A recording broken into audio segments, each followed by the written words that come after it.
অধ্যায় 18। এরপর তিনি এথেন্স ছেড়ে করিন্থে এলেন।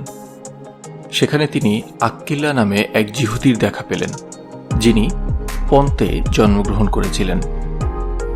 কয়েকদিন আগে তিনি তার স্ত্রী প্রিস্কিল্লাকে সঙ্গে নিয়ে ইতালি থেকে আসেন, কারণ সম্রাট ক্লৌদিয় সমস্ত যিহুদিকে রোম ত্যাগ করার আদেশ দিয়েছিলেন। পৌল তাদের কাছে গেলেন, আর তার ও তাদের পেশা যেহেতু একই ছিল, তাই তিনি তাদের বাড়িতে থাকতে শুরু করলেন এবং তাদের সঙ্গে কাজ করতে লাগলেন। তাদের পেশা ছিল তাঁবু তৈরি করা।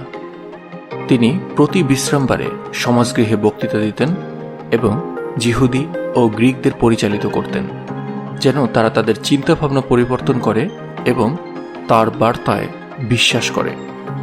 পরে শিল ও তিমোথিও ম্যাসেডোনিয়া থেকে আসার পর পৌল তার সমস্ত সময় ঈশ্বরের বাক্য প্রচার করায় ব্যয় করতে লাগলেন। যিশুই যে খ্রিস্ট সেই বিষয়ে প্রমাণ দেওয়ার জন্য যিহুদিদের কাছে সাক্ষ্য দিতে লাগলেন। কিন্তু তারা যখন তার বিরোধিতা করতে থাকল এবং তাকে অপমানজনক কথাবার্তা বলে চলল, তখন তিনি তার কাপড় ঝেড়ে তাদের বললেন, তোমাদের রক্তের দায়ে তোমাদের উপরই আসুক। আমি দায়মুক্ত। এখন থেকে আমি যিহুদিদের কাছে যাব। পরে তিনি সেখান থেকে তৃতীয় জুষ্ঠ নামে একজন ব্যক্তির বাড়িতে গেলেন, যিনি ঈশ্বরের উপাসক ছিলেন। সেই ব্যক্তির বাড়ি সমাজগৃহের পাশেই ছিল, আর সমাজগৃহের অধ্যক্ষ ক্রিস্প ও সেই সঙ্গে তার পরিবার ও পরিজন প্রভু যিশুর অনুসারী হলেন। এছাড়া করিন্থের অনেকে সুসমাচার শুনে বিশ্বাস করতে লাগল এবং বাপ্তিস্ম নিতে লাগল। একদিন রাতে প্রভু যিশু একটা দর্শনে পৌলকে বললেন, ভয় পেও না, বরং কথা বলতে থাকো আর থেমে যেও না, কারণ আমি তোমার সঙ্গে সঙ্গে আছি।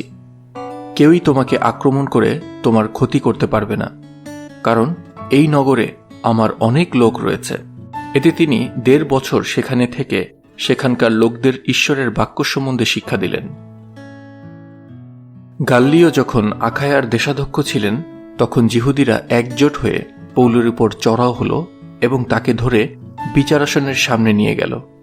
তারা বলল, এই ব্যক্তি লোকদের এমনভাবে ঈশ্বরের উপাসনা করার জন্য উস্কে দিচ্ছে যা আইন বিরুদ্ধ।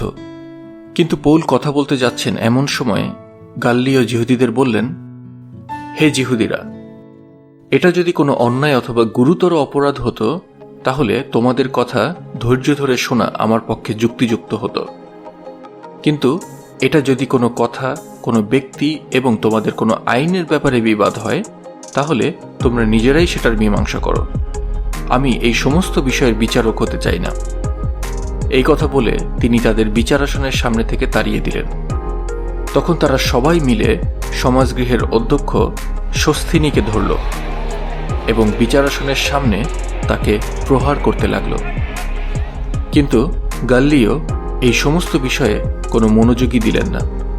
আর পৌল সেখানে আরও বেশ কিছুদিন থাকার পর ভাইদের বিদায় জানিয়ে প্রিস্কিল্লা ও আক্কিল্লাকে সঙ্গে নিয়ে জাহাজে করে সিরিয়ার উদ্দেশ্যে রওনা হলেন।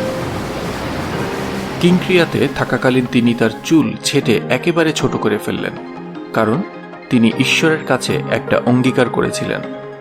পরে তারা যখন ইফিসে পৌঁছলেন, তখন অন্যেরা সেই নগরেই রইলেন। কিন্তু পৌল সমাজগৃহে গিয়ে যিহুদিদের সঙ্গে যুক্তিতর্ক করলেন। তারা তাকে আরও বেশ কিছুদিন সেখানে থাকার জন্য বারবার অনুরোধ করলেন, কিন্তু তিনি তাতে রাজি হলেন না। তবে তিনি তাদের বিদায় জানিয়ে বললেন, যদি জিহোবার ইচ্ছা হয় তাহলে আমি আবার তোমাদের কাছে ফিরে আসব।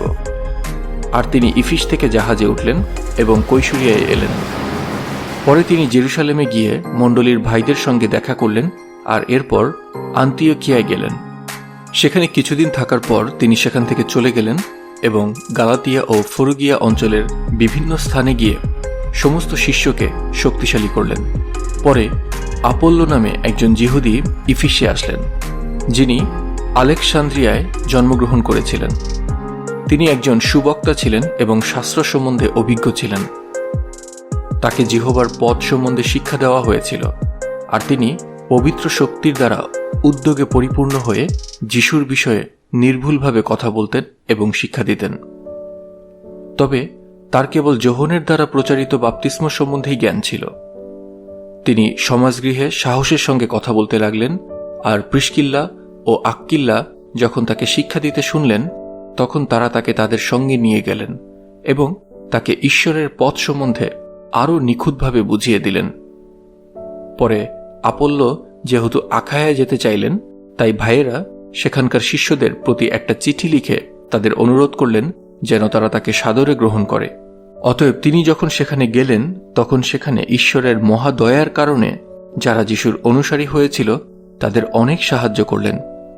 কারণ যিশুই যে খ্রিস্ট তা শাস্ত্র থেকে দেখানোর মাধ্যমে তিনি সকলের সামনে এবং অত্যন্ত জোরালোভাবে পুরোপুরি প্রমাণ করলেন যে যিহুদীদের শিক্ষা ভুল।